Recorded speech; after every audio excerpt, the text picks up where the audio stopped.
I pledge allegiance to the flag of the United States of America and to the republic for which it stands, one nation, under God, indivisible, with liberty and justice for all.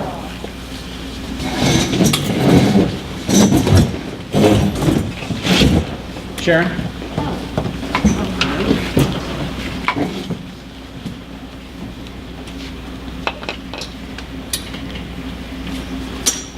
Good evening. Oops, hang on, Matt's on the way. Better evening. Yes. Happy end of summer and tomatoes and all those nice things you were trying to grow. With the defeat of the facilities plan, I'm hoping that I'm encouraging you to please have the conversation with LPO, students, teachers, and sooner rather than later so that they can be considered in the next step that you're going to be taking. I think they've been put off too long. I'm happy to say that the forum that we had in Clarkfork was really well attended, and we were fortunate to have the principals of both of our schools come, and they could talk to the locals and listen to some of the concerns. Really sad you weren't there, Curly. Had expected you to be there. I thought it was a really good time for you to mix with your constituents. So next time. Please Okay. put me on the list because I didn't know when it was. I was told that you and the... I knew there was one Yeah. coming up, but I didn't know what day. Oh, okay. That's how I was told you were coming, and when you weren't there, I was really disappointed. So, anyway, I noticed that you all had a really good communications during this voting thing, and I would encourage more of that. There was some back and forth. I would have liked to have seen more of you attending the local forums we attended yours. We would like you to come to any opportunity that you have to talk to your constituents and to speak to the people and maybe answer some questions, because we did get some good questions answered by Sherry and Phil. Thank you. Thank you, Sharon. David?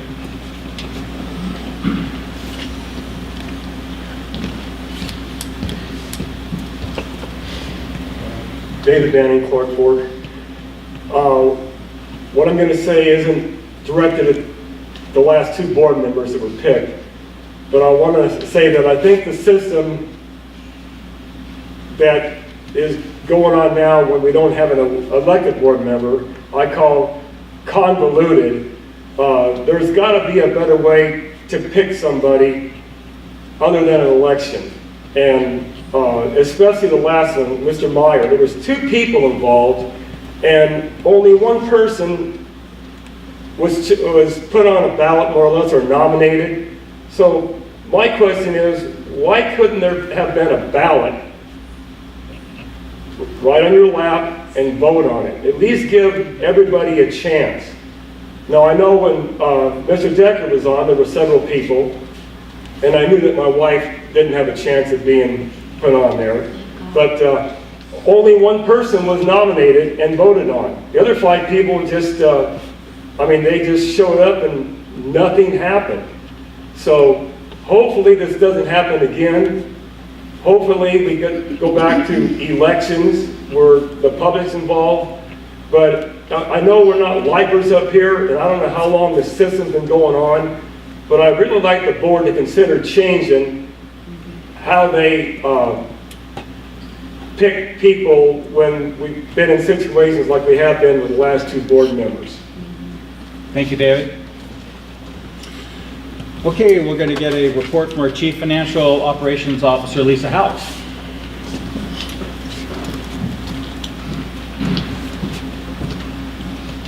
Hi, good evening. see. I think I'll start with all public entities are required to be annually audited, and our auditor, Magnuson McHugh, has completed their field work in the end of August, and the audit will be presented to the public and the school board on our October 25th meeting. No surprises, there will be no findings.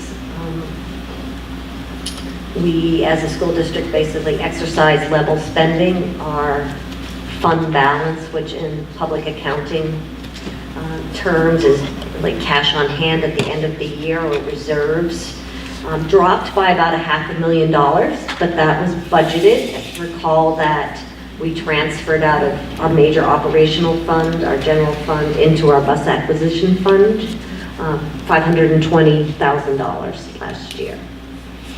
I guess a high note would be that our child nutrition fund broke even.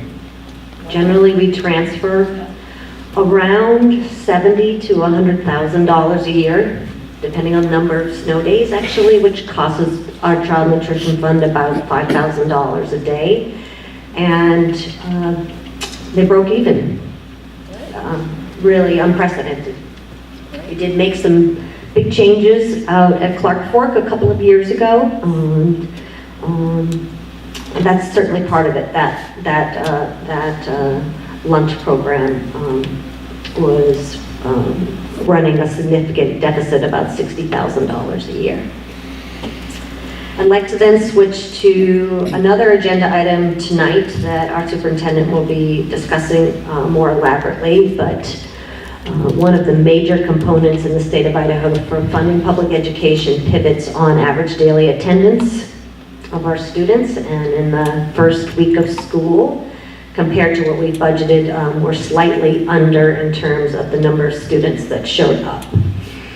Most poignantly at Kootenai Elementary, Washington Elementary, and Sandpoint High School.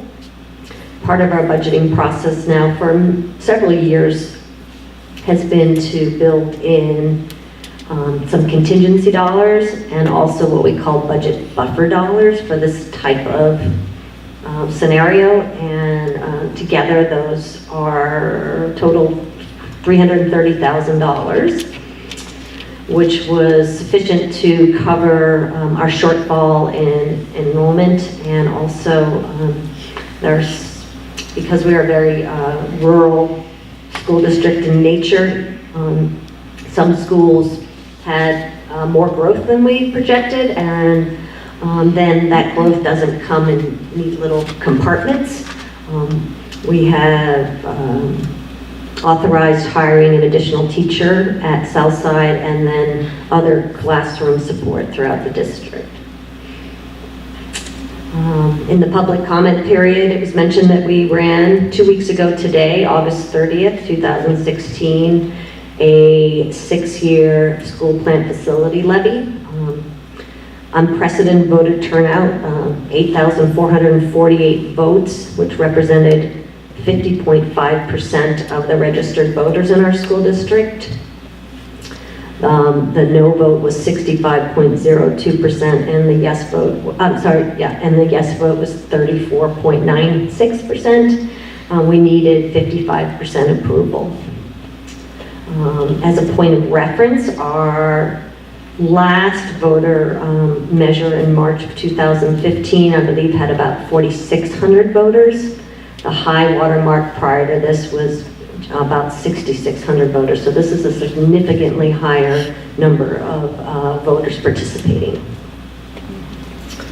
Now transitioning to the state level, the Public Retirement System of Idaho has been going around the state and holding meetings because they are under the way they are configured. If there isn't enough funding or the estimated return, or the return isn't to a certain level to meet the future obligations, their board has to discuss rate increases. They are projecting, probably effective July 1st of 2018, a rate increase that's 0.25% on the employee side and 0.5% on the employer side. And so anybody who works more than 20 hours a week for a public entity in Idaho is required to pay into it on both on the employer or the employee side. All public entities that have state agency appropriation are required by September 1st annually to give their draft budget request proposal. So Superintendent Ybarra released that on September 1st. The process is the agency draft budgets come out first week in September. The governor opens the legislative session in January with, in this case, his budget proposals for all agencies. And then the Joint Finance Appropriation Committee hears all of the agency proposals starting late January, generally through late March, sometimes reaching into April. So Superintendent Ybarra has requested a 6.7% increase over current. The major portion of that increase is to implement year 3 of the career ladder, teacher career ladder allocation model. Also some new dollars for technology. And then something that has not been part of any superintendent's request for at least 15 years is an increase to the way the state reimburses for classified staff, so those that don't hold teaching credentials. There's been a lot of discussion in the last several years that there are, within that category of classified staff, different levels of professional classified that might have yet a different name. They're calling them super classified, and Ybarra's request includes a proposal for that. Then finally, I just wanted to talk about last legislative session. Money was appropriated to configure and conduct, for the first time in 22 years, a intern legislative committee to look at how the public education funding formula. And the first meeting, and our representative, Sage Dixon, sits on that committee. And they met July 12th, August 30th, and they have 2 other meetings scheduled in September and October. They are going to try to move the September and October meetings to different parts of the state, which will include northern Idaho. The first meeting, it was about a 6-hour meeting. The agenda really was getting the members up to speed on how public education is funded in Idaho, what some of the probably most poignant current challenges are. And then they tasked the State Department of Education and other entities to bring back some information for the August 30th meeting. And that August 30th meeting had an element of public testimony, and also the committee is working with a professional group to survey different stakeholders, and they had a draft of that survey. Representative Dixon has been good in communicating with me. I've asked, could I get certain handouts that, they had but weren't really put anywhere on easily accessible on a website. And as you know, we are scheduled to sit down with our representative officials. I believe it's October 17th? 17th, it's a Tuesday at 5 or 4. I think it's the 17th. And we'll be anxious to hear, his opinions on how the committee is making progress. Of course, it's a Herculean task that they have been signed up for. And that concludes my remarks. Lisa, did you say 5 or 4 on the 17th? It's on the 18th, Oh, sorry. 18th at 4 o'clock at the district office. Right. Yeah, thanks. When's the last time that they've revisited the funding formula? 22 years ago. Wow. All right. Okay. Any questions for Lisa? No, did you say it was a draft proposal that Superintendent Ybarra has submitted? Right, all agency budgets in the first week of September are required to submit drafts. Yeah. When they come before the Joint Finance Appropriation Committee. Generally, things are quite similar, but they aren't, you know, they could have added or deleted line items. Yeah. Right. But it gives you a good precursor to, you know, what she's thinking and what her request is going to be. You know, it comes on the heels of 2 years of just over 7% increases, and this is just slightly less. What's the state revenue looking like for this year? Is it above or below projections? Or? Right now, it's above projections. Of course, July and then August are very big sales tax collection months, particularly August. And the latest report I read is that they are, if things were to continue to track, they would actually be, I believe it was $24 million to the good as of June 30th, 2017. But of course, a lot can happen between now and then. Yeah. Yeah. And that was in all categories of taxes, just not sales tax, which is a good indicator that it's corporate tax, income tax, sales tax that were coming in above projections. Good. Okay. Yeah. All right. Any more questions for Lisa? No? Thank you very much. Thanks, Lisa. You're up. We're going to, well, Kelly's going to administer the oath of office to Matt Meyer. So, Matt, you want to stand up? Yep. Easy. You can read that. Please raise your right hand and just speak really loud.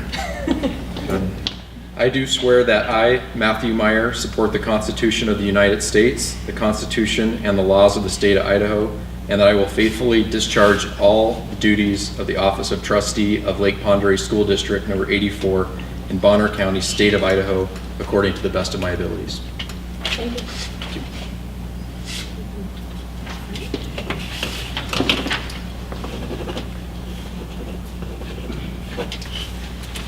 Thank you. Thank you. I would All also right. like- I'd like to present you with your code of ethics, if you can please review and then sign as well. Thank I've you. reviewed them. Okay. All right, next item is going to be the plant facility levy discussion and the next steps. And what we'll do is have a little board discussion, and essentially what we're going to be discussing is what we're going to task the superintendent with for the next, for the next steps, next move. I want to kind of start off with Sharon's comments. And Sharon, while oftentimes she doesn't agree with everything, she does it in a very agreeable way, and is always appreciated. And so let us not forget that I think we want to somehow ask the superintendent to put the LPO into the mix to get all the answers to the questions that we had when we were on that tight time frame. But I would say, without stating the obvious, that we've missed the mark in a big way, and I think we need some good quality information from the community, and I think we need to really, and while it's fresh, while the event is fresh, I mean, we need input. To take the next steps, I think we really need to get the pulse of the community, and in a very broad way, And so that's how I wanted to start the discussion. Is there anything that anyone wants to add into that? No, I had lots of conversation with community members who were, and one-on-one conversations as well. And I tried to take notes. There's some very obvious red flags among community members that we all know of. It was too big an amount. It was too big a chunk. I mean, we've heard a lot of the red flags. The other thing that should be discussed at some point is, what does the community think about what time that election should take place, and also look at what's the most financially responsible time to hold the election, because that was one of the community's responses back. I mean, there were some other things I took notes on that when we get community input, we come back around to down the road, however far it is, the committee that we put together, you know, get some broad-based diversity in that as well. You know, I think we aimed for it, but didn't maybe hear all the different perspectives. Anyway, those are some. Yeah. Those are good, Yeah. those are good thoughts. Anyone else? Yeah, the people that I talked to, and, you know, they stopped me in Walmart, et cetera. Everywhere, yeah. And everywhere. And the general consensus seemed to be, oh, I'm sorry. The yellow one. That's good. Okay. The general consensus seemed to be from everyone that it was too big a chunk to bite off. Yeah. And they could have, they understand, people I talked to, understand totally about the middle school. They were upset about LPO, which I tried to explain, but that's kind of hard. And they would rather see one project at a time, a smaller, you know, there's an old saying, how to eat an elephant, one bite at a time. And they felt that they were being asked to swallow the whole elephant, and it was just too much. So it's not that they're not supportive, because I did get a lot of support, but for a smaller chunk of an elephant. Okay. Curly, do you have anything?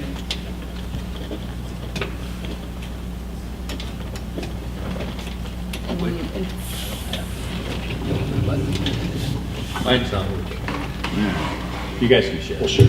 Yeah, we can share. I went to a couple of sporting events over Clarkport, and I talked to people at those events, and basically the same thing, too much of a huge bite, too soon, you know, all at once. It was just, they wanted scale it back. I didn't hear, of course, out of that end of the county, I didn't hear that much about the LPO issue out there, but the big thing was just the amount. Right. Okay. And the other thing that I would personally like to see, although I don't know that that came through from comments, is some sort of community workshop, you know, whatever it is that invites everybody to just come and have Right. dialogue. Let me define, actually, Yeah. and thanks for bringing that up. I'll define what workshop means. So no, seriously, Yeah, because a workshop means if you're going to have a dialogue with the public, it's a dialogue, as opposed to the board meeting in public and doing its business. This is different. This is where the board meets with the public, and then there's discourse. So I think we need to schedule, well, at least one of those in. And I would suggest to the superintendent we get that scheduled on the front end. Doesn't mean we can't have another one on the back end, but I would suggest that we put that on the front end, because again, I think it's important to gather as much information as possible while everyone's memories are fresh. And so, you know, however we go about gathering that, if you could put a plan together, bring it back to us in 2 weeks, that would be terrific. And the other thing is, I really felt that wasn't really comfortable with being pressed, you know, with trying to meet the deadline, although I understood it and we went forward. But I'll tell you right now that's going to be on the bottom of my list. The top of my list is to get it right. Top of my list. And if I'm not comfortable that we've got it all covered, then we push it off to the next date. So I think it's more important to get an accurate pulse of the public, and then formulate a plan that is consistent with what that understanding is. And then once we're ready and we have all the answers, and who brought up LPO? Is that Sharon? Yes. And we don't want to forget about that. We want to throw that into the mix. And so I know that could take a little time, but like I said, as far as I'm concerned, I think the last thing on my list is being in a rush. I think the most Yeah. important thing is let's get all the answers, let's get it all done right. Agreed. So- Matt? Yeah, I think, my main comment with respect to hearing, obviously, the voice of the community and that too big, or too much too soon, is I still think we need to, if we are breaking it down into smaller chunks, we still need to be aware of the larger scope. And what that'll look like is if we are going to tackle it over a longer period of time in smaller bites, I think as a community, we need to understand how that's going to look like and not just look at it in a silo of, okay, it's a $10 million project for 3 years instead of 55 for 6, because there's going to be another one after that, because I think we can, or many can agree that there are many needs beyond just doing it in small chunks. Lay out the priority, lay out the And it's timeline. gonna be a fluid situation Absolutely. the further out that we feel that we're looking at, but I still think we need to be looking at it on a comprehensive level. John, do you have a good feel for? Yeah, I think so. I think definitely recognize that the best of intentions didn't line up with the kind of results that we wanted, and that's in any kind of a continuous improvement model. We do this with our schools, our district, our classrooms. You're always hoping for really good results. If you don't get them, you have to change your behavior, change your actions, and figure out what you can learn from the results. So Lisa and I have already been working a bit with, or talking with an outside firm that might be able to help us in developing a non-biased, valid, reliable tool to get input that best represents our community. I mean, it'd be easy for us to slam something together. Many districts do that on their own, but really good surveys are scientific instruments meant to get reliable data from the entire community, all cross sections. So we've been looking at that because we do not want to move forward without ensuring that we have heard from a good cross-section of community members. Oftentimes, we hear from 8 to 10 people who show up to meetings. When we're spending the amount of money that or asking voters to spend that amount of money, we have to be sure that we're reaching people to help us formulate our plans. So we would like to come back in 2 weeks with a draft survey and a draft process for you to review and give us input on. Definitely, I agree with you all as far as we should, I'd recommend trying to have a board workshop sometime in October, because once we get to the end of October, we'll start talking about our supplemental levy ad nauseum. Right. And that process, quite frankly, is a process that looking forward that we might want to mimic a little bit more with the plant facility levy, because there was far much dialogue with concerned community members through that process, and multiple meetings before you guys land ultimately on an amount. So we have some things that we can learn from that process as well. But yeah, 2 weeks from now, we'd be ready to come with kind of a draft plan for your input. Cool. Great. Anyone else have anything they want to add? Nope. Okay, good. Thank you. Appreciate that. Okay, so Melanie, she's here, I think. Yes, I saw her. Okay. We've got some first reading of policies. If you'd like to take us through. Do you want me to do a refresher for our new board members about how this process works, or would you like to? That would be, Please. Yes, please. So, correct me, Kelly, if I'm not right in this, but the way that this process works to update district board policy is a first reading takes place where you're presented with the recommended changes or additions to board policy. At the first reading, that's the opportunity for discussion of any questions, any modifications, additional modifications that you'd like to see in the policy. At the following board meeting, then we'll have the second reading, and typically at the second reading, that's simply an approval after any of those additional discussion items or modifications have been addressed. And then with that second reading, then the updated board policy is the new policy, and Kelly, as the clerk of the board, will send all that information out to the district.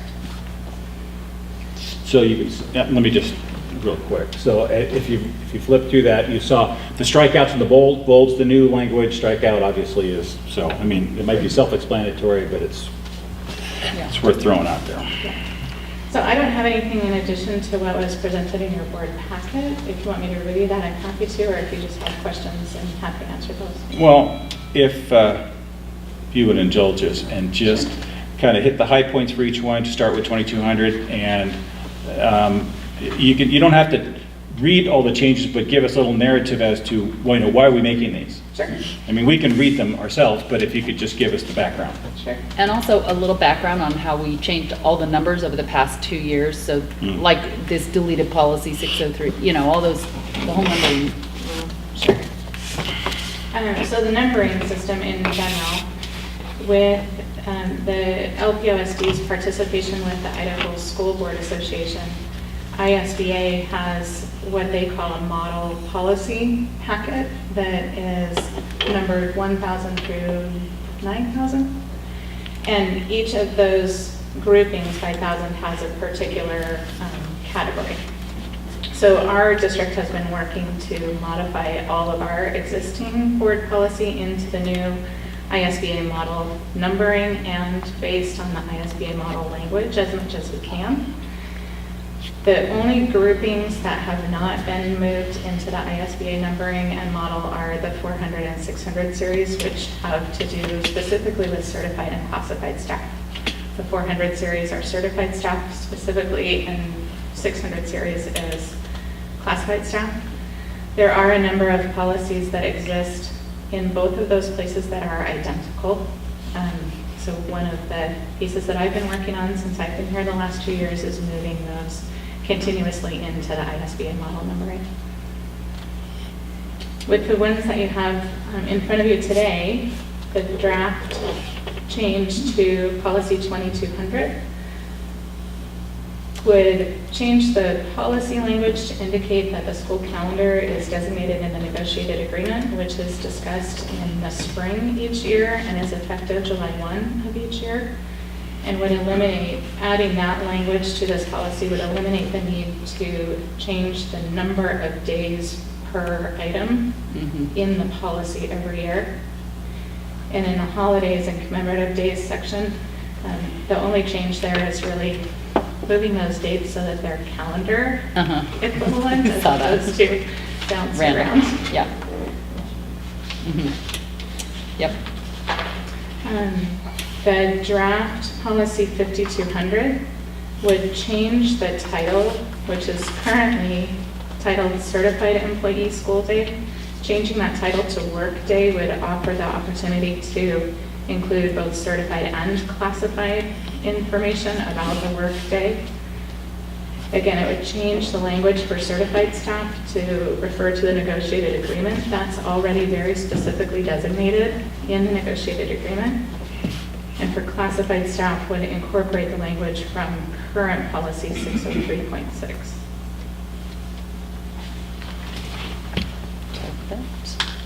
Revisions to policy 5220 would add language that was added this year to the negotiated agreement regarding voluntary transfers between buildings and transfer resulting from a moved program. For instance, that could be our experiential learning program, could be our preschool programs.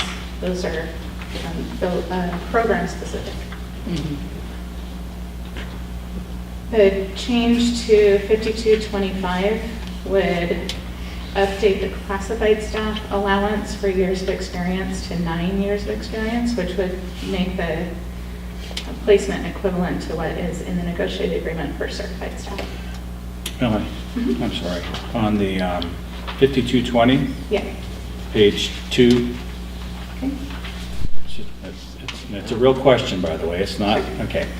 So why, because it looks like you're duplicating what was in the negotiated agreement there. Why wouldn't you just reference the negotiated agreement like you did in the previous policy? That could be at the board's direction. This. No, but why didn't you do that as opposed to this? So Sure. Primarily for myself, my own input on that is that it seems superfluous, that's the right word, to have policy that the only part of the policy says see negotiated agreement.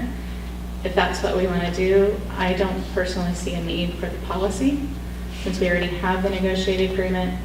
And I believe there's other language in policy that Well, in the it's absence. a 4-page, I'm talking about the 2 sections in a 4-page policy. Right, right.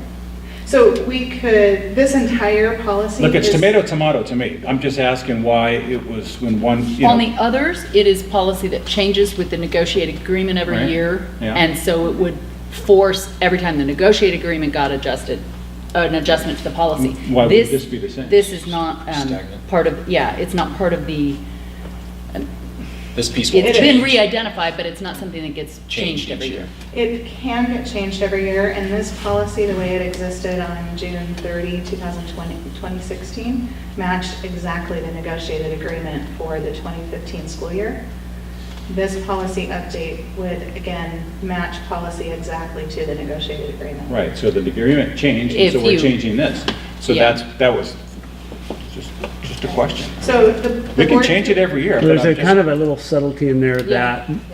that is, what drives what? Does policy drive agreements, or does agreement drive policy? So this is a pretty meaty one.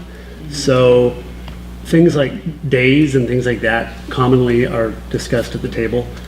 This one, we thought, well, every year, these are year-to-year contracts. We know we can change them each year, but this one's been a little bit, I wouldn't say contentious over the years, but it's a little bit meatier than the rest of them, that we're suggesting, it's making a statement that really policy is driving what goes into the. Okay, So that's a great answer. That is a good But I way to was, put it, that's why I yeah. asked the question. Yeah. Oh, good. I'm not trying to put you on the spot, Melanie. I was Sure just you are, looking too. for, you know, what I'm the, not read in it yet. Melanie, I had a question on the 5225. Does that mean that if we bring someone into the district from another district, and they had maybe 13 or 14 years of teaching experience, they would still have to go back to 9? sorry. The way that the salary schedule is set in the negotiated agreement, we do allow up to 12 years teaching experience. However, someone with 12 years teaching experience cannot be placed higher than step 9 on the certified salary schedule. So someone new to our district, regardless of how many years of teaching experience that they have, could not be placed higher than step 9 on the certified salary schedule. And now, does that result in difficulty in hiring? That's part of the recruit and retain issue that we've been working on for many years now. Yeah. And we've been trying to move it up.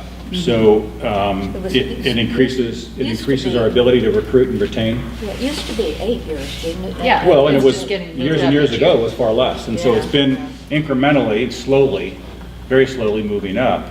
And so now we're at 9. Correct. And some of that too will take into consideration the career ladder changes at the state level for certified staff.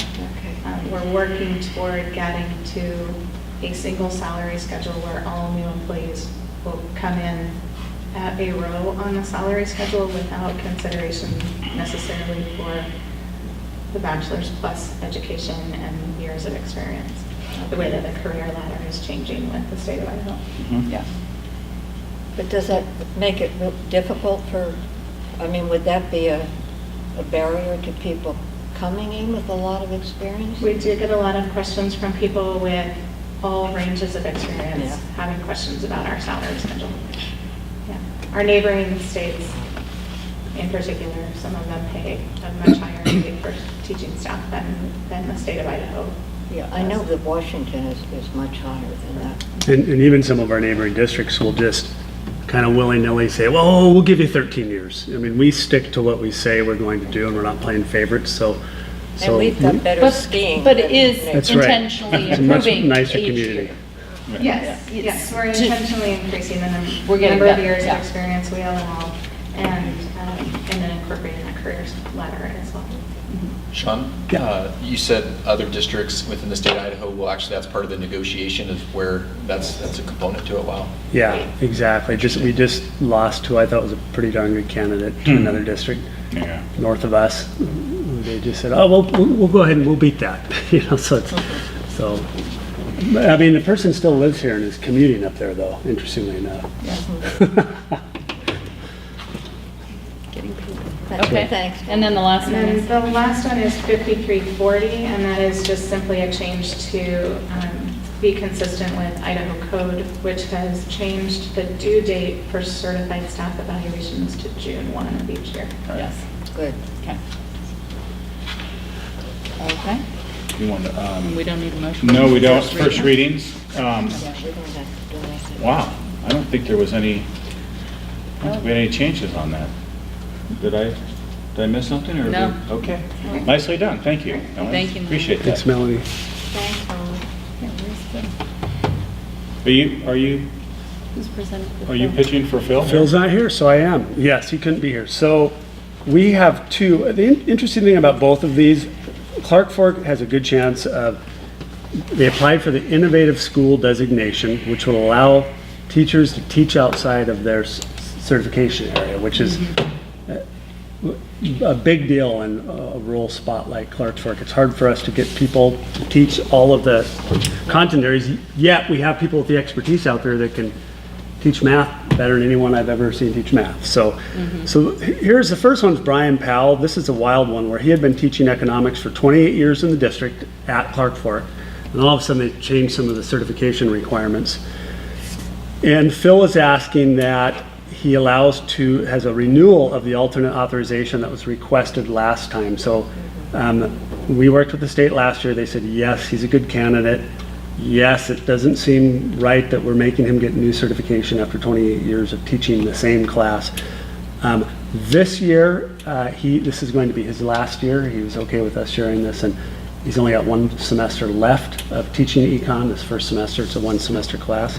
So the state has said, they recommended that we apply for renewal of alternate authorization for Brian. So that's the first one. On the second one, it's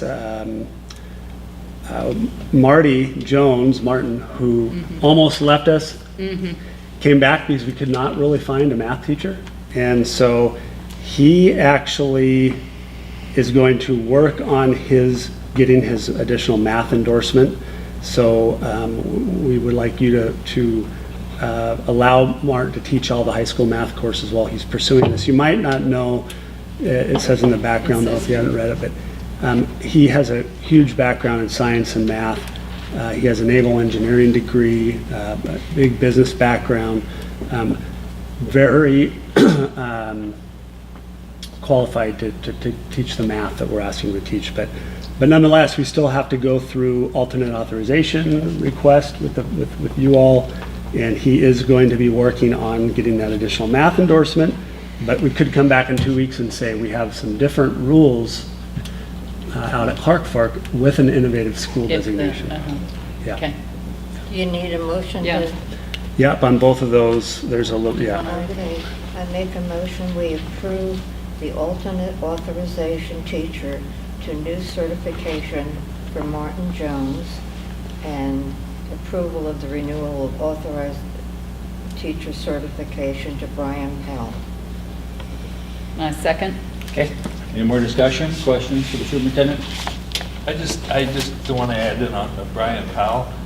The code for economics has changed since Brian was given that authorization to teach economics.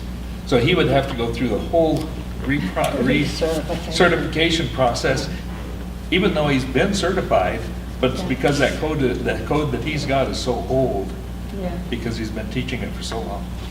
Yeah, the IC code or whatever, right? Yeah. It's strange. Yeah. Okay. Okay, all in favor? Aye. Opposed? Motion passes.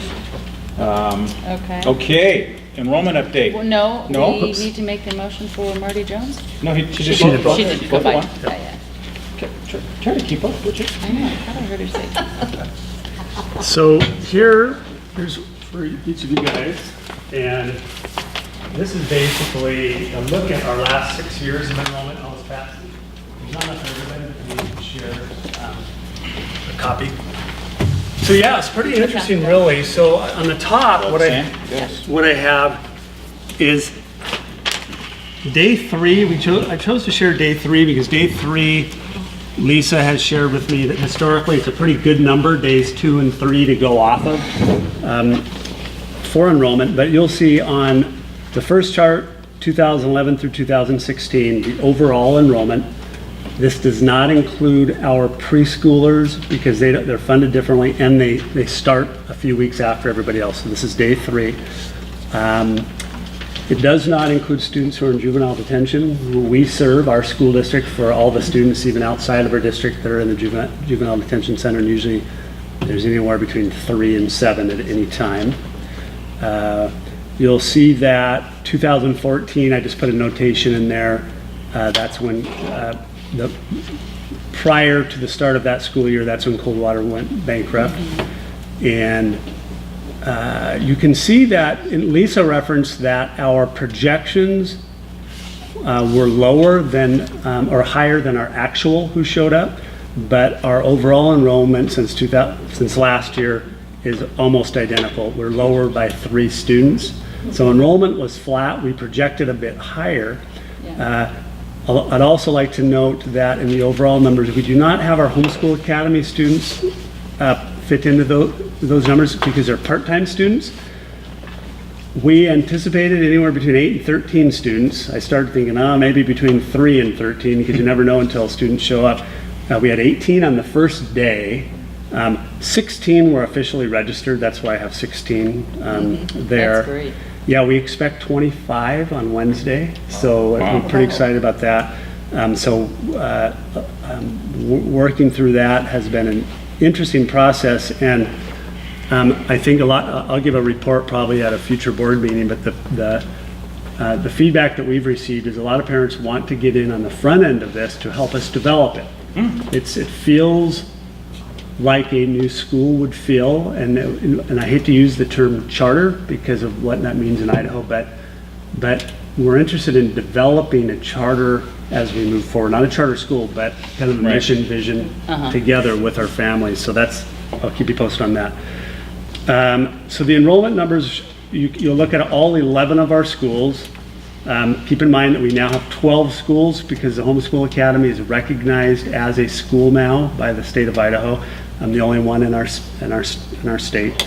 But this references the 11 schools in our school district, and you'll see from 2011 through 2016 some notable observations would be Northside, definitely much higher than our projections this year, more than we've had in the last 6 years. We're at 180 students there, which is actually kind of pretty surprising. Sandpoint Middle School, you'll see a drop from last year, but they're right on with what we projected. They're actually 2 or 3 students higher than projections. Why that happens is we have a bigger 8th grade class leaving and a smaller 6th grade class coming in. Farming is off the charts. They're over 500 for the first time in quite a while, which is interesting.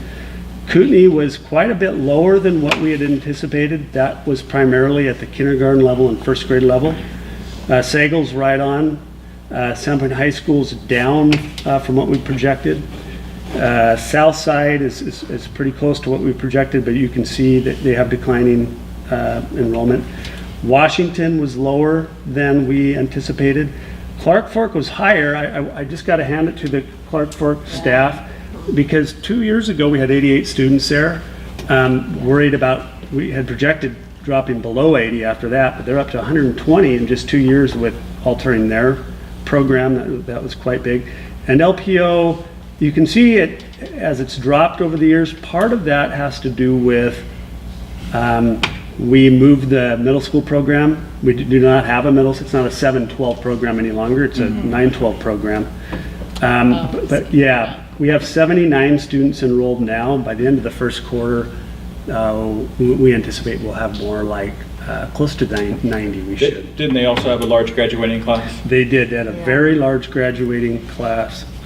relative to their overall population. But that's just look at the last 6 Yeah, years. that's very helpful to lay it out like this.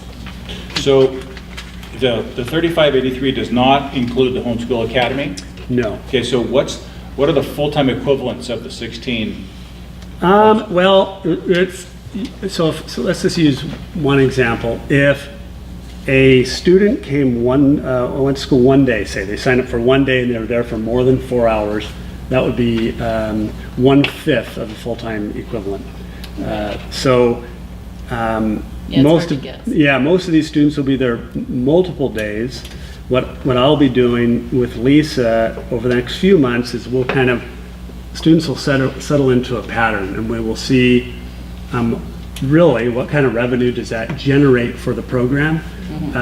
We know we're making an investment in staff right now, and it's kind of the notion, we felt strongly that if we worked with the parents and we built the program, they would show up and the word will spread. So, but we'll watch the revenue versus what we're spending closely, because we want it to be a break-even proposition at least. But if you turn those into full-time equivalents, it would appear that we would be almost exactly as our same enrollment as last year. Yeah, exactly, You yeah. took it as 1/5. Yeah, exactly, yeah, Yeah. you bet. I really don't know a whole lot about homeschooling, and I would be really interested to know a little bit more about the program they Yeah. have. Is that To have possible? the facilitator of it maybe come in and. Yeah, we would love it. Director of it, I should Yeah, I think towards the end of October would be a great time, because we'll have settled in, we'll kind of have a better sense for our students and families, and Actually, I would ask Yeah. that you ask the parents if they would like to come in too. Sure. I would like to hear from them. yeah, So, I mean, give it a while to let, get them settled in and feel like they have a good grip on what's going on. I'd love to hear from those parents. yeah, and just And I think it would be good for us to know what's going on there, Yeah. because, you know pretty much what a fourth grade is throughout the district, or an eighth grade. But this is something new, and I just would like more information sure, on it. yeah, I can send you a document that we're working on right now that's in draft form. But essentially, you can think about it this way, that I'll just real briefly, 1 day a week is field-based learning. That's what it is. Students are signing up for a multi-age field-based learning experience aligned with our state standards. So next week, on Wednesday, she'll be taking probably 25 kids to, not Trestle Creek, can't remember the name, to go watch the kokanee run, Sure. Yep, and talk about, life cycle of fish and those kinds of things, and try to integrate it with reading, writing, math, speaking, listening, so on and so forth. Sounds like something Pearlie Decker would be doing in his classroom. Did it for 15 years. That's right. So we've got a good consultant right there. But that's Wednesdays are full-on field-based experiences. Thursday and Friday are a little different. It's based on what the parents were asking us for. They wanted more fine arts. They wanted more writing experiences. They wanted more individualized one-on-one, one-on-two, one-on-three support. So that would be a Thursday and Friday. But it's very fluid as well and flexible. And as long as the only requirement from the state is that we can show that we are still being driven by the state standards. And there's been so many people that have asked, why in the world are you doing this? And a lot of people initially going, oh my gosh, what's in it for the school district? I don't know how else to say that the reason we're doing this is because we are bound ethically and morally to support students and families in the community, and they are a family population that has been not served in the way that we could be serving them. That's it.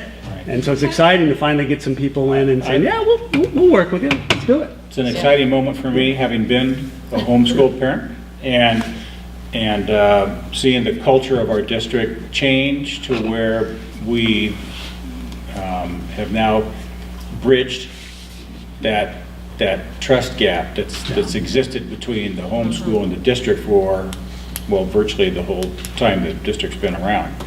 Yeah. And so now we get to help them and provide a service, and it's and very large part driven by their needs. So it's customer service oriented, and it's awesome. I'm so happy you were able to pull that off. I got one Yeah. little thing I want to add in the Farman Stidwell Kootenai. So when we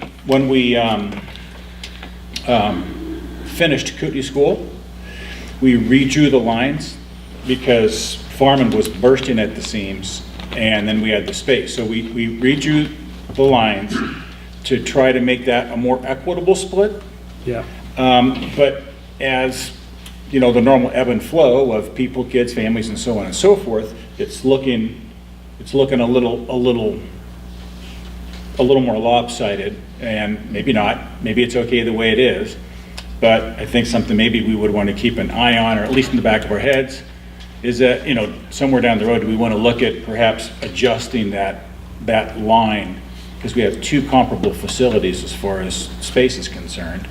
And if it's helpful to spread that, then it might be a good thing. Yeah, you bet. And it'll be interesting to see what happens next year, because we thought maybe we'd have 25 to 30 more students, but again, the kindergarten numbers in first grade were just a little bit different. But we think maybe one thing that we'll look at, that'll be interesting this spring, our budget committee and Lisa's work with them, would be now that we've had full-day kindergarten in most of our schools, maybe we have a better predictor of who will show up in first grade now. So we used to have to add a lot of first graders into our mix that weren't with us as kindergartners because they went to private school Right. for an everyday experience. So we'll maybe tweak that a little bit. So maybe what we see at our kindergarten now would be better. pretty adequate representation of what we will see as in first graders. But we'll see. Well, I really applaud you for all your work on developing the Homeschool Academy, going back to that. I think it's just showing tremendous creative and insight into how to integrate those students in. Thank you. Appreciate that. Sean, just a question on the infrastructure at Farman Stidwell to support 55 new students. What does that look like for the school? Well, 65, excuse me. yeah, I don't know what our capacity actually is, Matt. Do you? Probably not off the top of your head. Not off the top of my head, but Farman Stidwell is approximately 20% larger than Yeah. So it doesn't, we go in there and the visits, it doesn't, not really, no, there's, I'm trying to think if we added a staff member there this year, Lisa, or not. I can't remember based on, Actually, we did. seems like we did, yeah. So we've got one more classroom filled up. But yeah, it'll be interesting, Matt, moving forward to do some school tours and get a kind of a sense of the lay of the land in there too. And Right. yeah. All right, any more questions for Sean? No, all right, thank you very much. bet. Yeah. I will entertain a motion. Make a motion to approve the consent agenda. It's been moved and second. Any comments or questions? All in favor? Aye. Opposed? Motion passes. Gonna let, if you don't mind, I'm gonna let Mr. Albertson go first. Yeah, Okay. I'm done. I did mine already, kind of with the. Wow, all right, well, that's, so you just try to wheedle in front of him, is what That's you're right, trying to say? yeah. All right. Well, it was a good opening at Sanford High School. As you can see on the enrollment, it's about 1,000, but I'd like to talk about that just a little bit. There's about 273, maybe 274 now freshmen, and like 265 sophomore, 255 juniors, and this is a small senior class, and it's been small all the way through, so it's no surprises. It's about 215. But that class has been small all the way through, so it's no surprise. So, you know, it may look that we're right at 1,000 students, but predominantly there's that small senior class there that's been there all the way through, that it's been small. So anyway, and I would like to invite each of you to join Sandpoint High School on September 28th, if you would like. Dwight Johnson, who is the Career Technical Education Director for the state, is going to be there. He wants to see our CTE programs, and that's our 3D design, our welding programs, our informational technology, our business programs, our health occupations programs, our culinary arts, and our journalism program. And we're one of the few schools that have been able to keep things intact in so much of a model. So he's coming up with the North Idaho College CTE director, and he's going to tour the facility. So more than welcome to join. What time was that? 10 o'clock. 10 o'clock? He's going to be there from 10 to 12 on Wednesday, September 28th. Okay. So we're kind of excited to show off the great programs and the teachers and the students for it. So anyway, thank you. Homecoming week this week. We got a lot of activities going on. Girls soccer just won a game today, 2-0 against University High, and boys tied Moscow 1-1. Nice.